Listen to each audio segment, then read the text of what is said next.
In their early years of Halloween Haunt, Kings Island wanted to push the limits because no one and nothing was off limits. But one display, maybe it went a little too far. I'm Ryan Sir along with Don Helbig, and this is Tower Topics. Tower Topics is a podcast by Kings Island fans for Kings Island fans, because that's who we are and that's who we care about the most. So, Don, I remember one night you upset the South, you upset Hollywood, you upset the Midwest. How did that feel? The whole country. Um, well, the year was 2009, and back in those days, each department at the park was assigned, a certain area to do something with. It was up to them what they wanted the theme to be. And as a marketing team, it was kind of, in the glory years, I guess, of American Idol when that first came out, everybody was watching that show. So we thought, let's do a spinoff of American Idol. hmm So we start going through, we're going to call it Afterlife Idol. And we had the set and, we made the skeletons that look like Simon and, Paula and the other hosts of the show. So we start going through, look, okay, who's, passed away in, recent months, years, Yeah. and you start seeing the names out there, and this was a year where a lot of celebrities around the same time all passed. So you had Michael Jackson, you had Dave Thomas from Wendy's, Sonny Bono, Natasha Richardson, the baseball legend Ted Williams had passed away, and his passing was very controversial. That they actually had frozen his head, Right. in a freezer.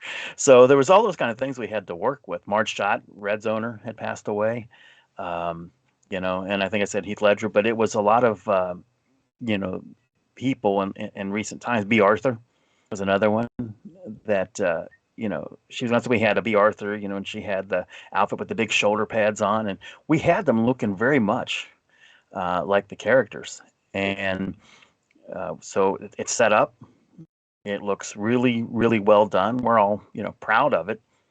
And as the PR person, I have a news crew out and taking them around to the different things. And one of the stand-ups was in front of this display, so it's kind of in the background, but enough to know, what is that? And it ends up, becoming the story is this Afterlife Idol thing, not the other things that were brand new to it, which I felt bad about because the entertainment team had put so much effort into setting up the event with all the hmm decor and stuff, and they're talking about this thing that we just kind of in essence slapped together. But there was one thing that we had in there that was the most controversial, and there was a quarterback for the Tennessee Titans, Steve McNair, had been murdered by his mistress. So we have them on a couch, and there's a football helmet, and we put the Titans logo on it, but it was a chip bowl. But because there was a hole in the top, it made it look like like a bullet or a shot or whatever had come through the thing. So it didn't look like a football helmet. hmm It looked like something else, but that really grabbed the attention. So they run the story and they talk about the different ones that are in there, and overnight it went national Oh, everywhere. yeah. Everyone's talking about this. So especially because it was Steve McNair, he was a very popular player in Nashville, so a lot of their fans were taking offense to it. The radio stations in Nashville were taking offense to it. One of the on-air people in Nashville called some of the Cincinnati media saying they wanted to know how to get in touch with me, and one of them gave him my cell number. So I'm seeing 615 light up on my phone, but this guy gives the number out on the air. Oh, man. You can imagine thousands of, it just wouldn't stop. All these 615 area codes, coming into my phone. People just going off, and how sensitive this was, and um, so it's all over the place. So we knew that we probably couldn't move forward with this. That everybody would be coming just to see this. It would take away from everything else that had been done in the park. We had some really good, new mazes that were opening that year. There was some great decor. It was the first year for Hot Blooded, so there was a lot of different things that weren't going to get the attention. So we ended up right before opening changing it to just kind of a generic little, scene of people in a, in a graveyard, I guess was what we turned it into. Uh, but we had, just a lot of people were angry, a lot of people curious. That was a year we had a lot of people coming from outside of the typical market that you get for Halloween Haunt because it got attention. Hmm. It was everywhere. Well, if this is the kind of stuff that they do, we got to go check this event out. So, in that respect, it really was a good thing because if someone didn't know Kings Island had a Halloween event, they certainly did after Oh this. yeah. And of all the things that I guess you could say I did in my PR career, I think in terms of ad value, this was one of the top ones. Dinosaurs Alive went around the world. You had the Mystic Timbers opening and Diamondback and a couple of those things, Banshee. But this one was right up there in terms of people talking about it. And we're talking about sites like Deadspin and some of these Barstool, some of these other things. They're all talking about it. Um, the national tabloids, CNN, Fox News, it was everywhere. Uh, but I was tempted. I almost had to get my phone, a new phone because people were just blowing me up. And I think at the end of the day, when you look back on it, yeah, we deserved it. We didn't really think it through. What could happen if somebody took this the wrong way?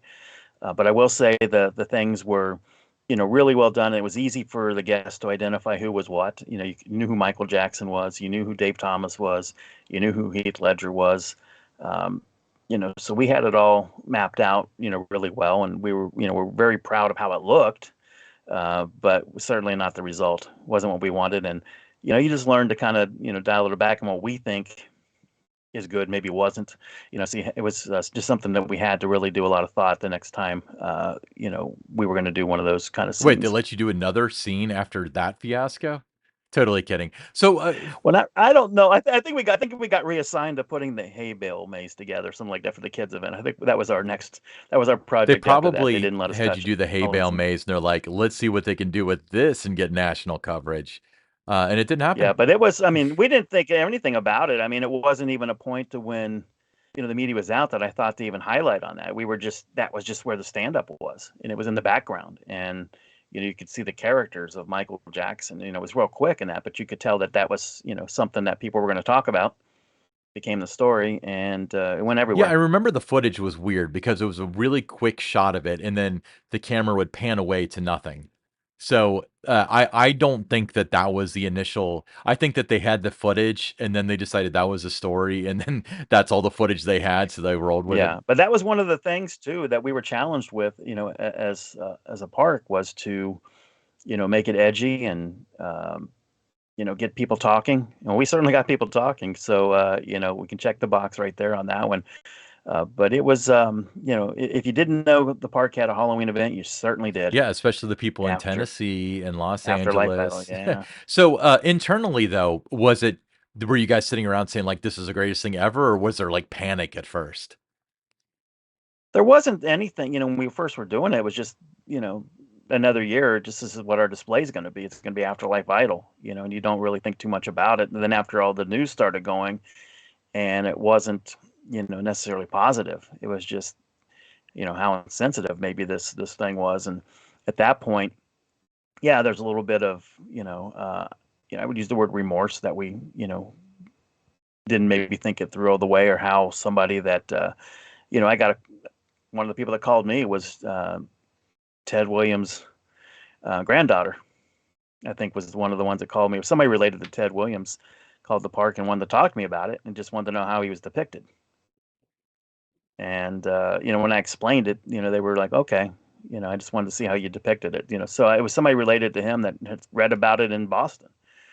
So it was those kind of things, and but very well done in terms of when you looked at it, you would have known who every one of the people in the on display was Yeah. with it. And in that respect, it was good, but I think it just kind of it just crossed the line a little bit, and we never did anything like that again. Yeah, I remember, Billy Mays was one of them. He had died recently, and his son took to Twitter. Um, Yes, yeah, that's right. He was another one. We had it was like a shopping cart with all the Tide boxes and everything. We had he had the skeleton with him, had the the outfit he would wear on his show. Billy Mays here. Yeah, The but peddling his yeah, products. and he had the beard. He had the beard on his skeleton. So, um, I mean, it was just one of those things that you never know when you're doing an event like that. And you're how everybody's going to take anything until you do it. Yeah, but I mean, you talk about a testament to, when we talk about, coverage that crosses like nationwide and stuff. I mean, you mentioned that you're drawing people in from other states because all of a sudden they know you have a Halloween event, and there's an interest level. So people especially in Tennessee and places like that where it was probably all over the news. I'm sure you saw a lot of people there. I don't know how many people flew in from LA for it for, the Well, not from there, but like within the region down south a little bit. When you're within a 4, 5, 6 hour drive, people were coming to the park, and it was everything else in the park looked fantastic. It's just that for the start of the event, everybody was talking about this instead of how great everything else was, and that's where I felt teams in the park. I felt a little bit bad that we had kind of taken their thunder a little bit because of this controversial little scene that we did. And it was only maybe like 20 feet by 20 feet, of real estate Mhm. that we were working with that. But it was just one of those things that every now and then people will bring it up to me. Yeah, we're all still mad about that. But yeah, so the advice I would give you as your career counselor is that if another department got upset that your display was too controversial and was getting all the attention, tell them to make a display that's even more controversial.